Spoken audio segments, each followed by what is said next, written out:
ध्यान एक स्वतः घटित होने वाली घटना और इसे प्राप्त करने की व्यवहारिक विधि। अक्सर लोगों का यह प्रश्न रहता है कि ध्यान कैसे लगाया जाए और ध्यान की अवस्था में पहुंचने पर कैसा महसूस होता है।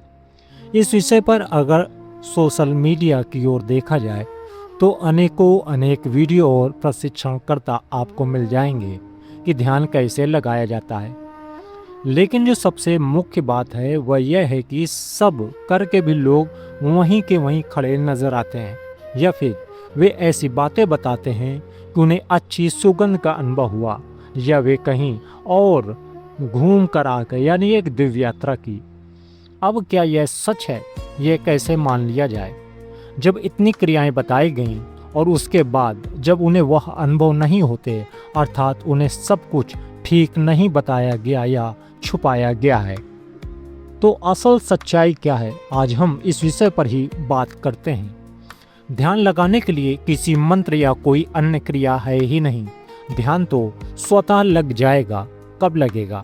आप अगर पद्मासन या सुखासन पर बैठे हैं, ध्यान मग्न है, तो पता ही नहीं चलता कि हम कब ध्यान में चले गए। हाँ, ध्यान लगाने से पहले तो कई सारी क्रियाएं की जा सकती हैं, लेकिन ध्यान स्वतः ही घटित होता है। यह एक घटना की तरह घटित होता है, जैसे कोई ऐसी चीज जो हमारे जीवन में स्वतः ही घट जाए, वह घटना होती है। ऐसे ही ध्यान स्वतः ही घट जाता है। इसके लिए कोई विशेष प्रयत्न नहीं करने होते। ध्यान के लिए शरीर, मन और प्राणवायु अर्थात सांसों को एक लय में लाना होता है।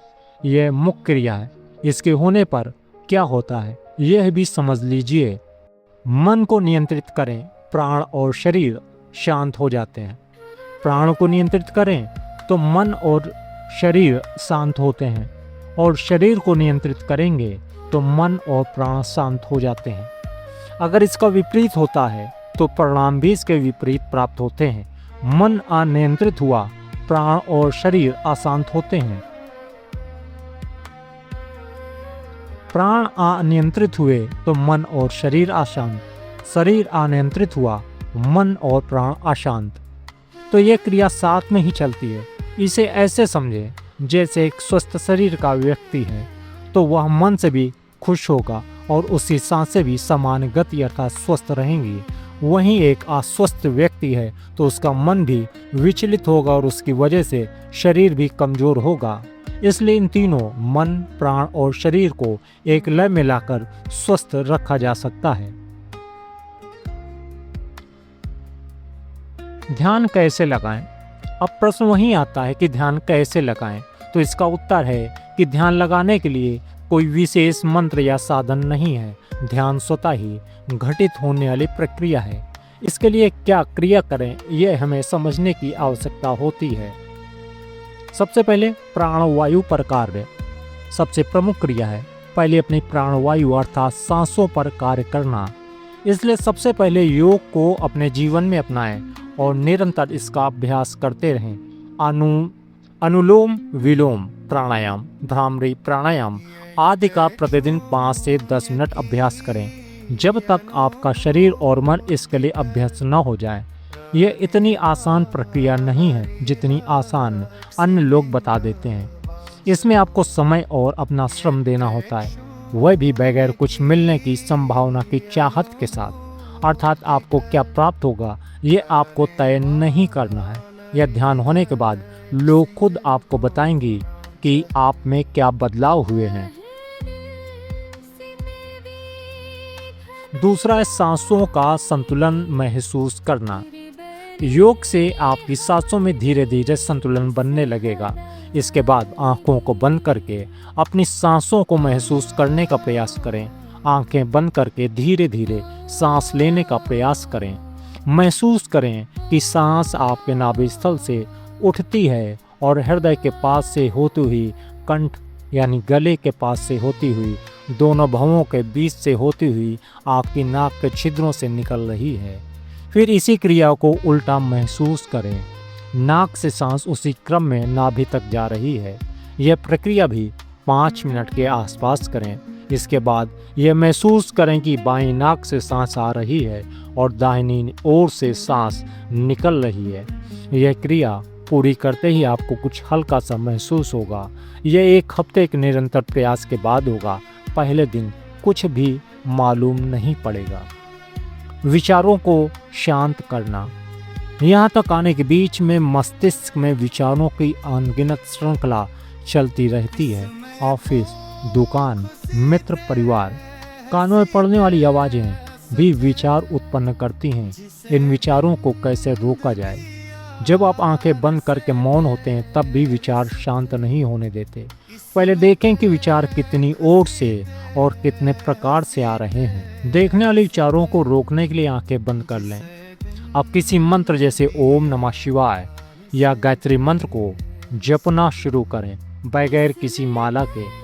कानों से आ रही आवाज़ों को बंद करने के लिए मोबाइल पर वही मंत्र शुरू करें और हेडफोन या हैंड्सफ्री के द्वारा कानों में लगाकर वही मंत्र सुने जो आप ओंठों में बोलकर धीमे धीमे जप रहे हैं। इससे विचार कम होने लगेंगे। विजुअलाइजेशन यानी कल्पना शक्ति।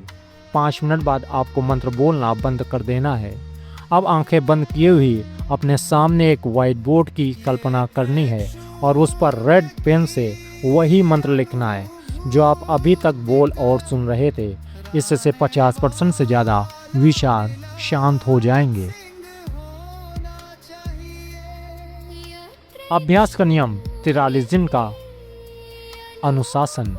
यह प्रयास जब आप लगातार 43 दिन करते हैं तब कहीं जाकर आप कुछ महसूस कर पाएंगे। मंत्र उच्च स्वर या उच्च गति में ना होकर एकदम धीमे आवाज और धीमे स्वर में हो, ताकि आप मंत्र के साथ बज रहे अलग अलग वाद्य यंत्रों को अलग अलग सुन सकें। क्रम क्या कह रहा है? आंख बंद करना, बोलकर सुनना, कंठ से महसूस करना, लिखकर महसूस करना। इस क्रिया से आप सांसों को भूल जाते हैं कि सांस कितनी बार आई या गई। मन, प्राण, वायु और शरीर विचारों के माध्यम से शांत अवस्था में जाते हैं। प्रातःकाल या रात्रि का एक निश्चित समय निर्धारित करें। आसन, एक ही आसन पर बैठें।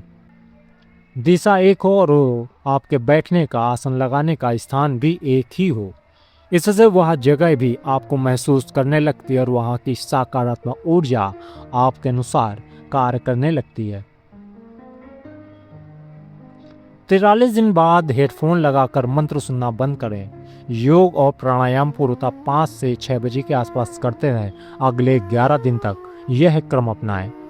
तीसरी प्रक्रिया 11-11 बार के 3 चरण। 11 बार धीमे स्वर में मंत्र जाप करें, फिर ओठों को हिलाकर धीरे धीरे बोलें बगैर आवाज के। फिर 11 बार कंठ के पास आवाज को महसूस करें। जब आप मंत्र शुरू करें तो 10 से 15 मिनट का अलार्म सेट कर लें, ताकि जब आप ध्यान में जाएं तो अलार्म की घंटी से वापस आ सकें। जब तक आपको कोई गुरु न मिल जाए, हमेशा अलार्म सेट करके ही यह क्रिया करें, ताकि अलार्म आपको उस ध्यान रूपी निद्रा से जगा सके। अंतिम चरण, जब उस मंत्र को लिखे बगैर मन शांत करके सामने उस मंत्र को लिखते हुए महसूस करें और दोनों भवों के बीच आज्ञा चक्र में उस मंत्र को लिखा हुआ देखें। आप खुद महसूस करेंगे कि आप शांत होते जा रहे हैं। यहीं से ध्यान के घटित होने की यात्रा शुरू होती है। अभ्यास जितना ज़्यादा होगा उतनी जल्दी आप ध्यान में चले जाएंगे। इस साधना के बाद आप खुद महसूस करेंगे कि दिव्य ज्योति आपको कहाँ दिखी, कैसी सुगंध महसूस हुई और आपने कहाँ की यात्रा की। यदि आपके मन में भी अभी भी इस विषय को लेकर कोई प्रश्न या फिर धर्म अध्यात्म को लेकर कोई प्रश्न है तो हमें आप कमेंट करके पूछ सकते हैं। जय श्री राम।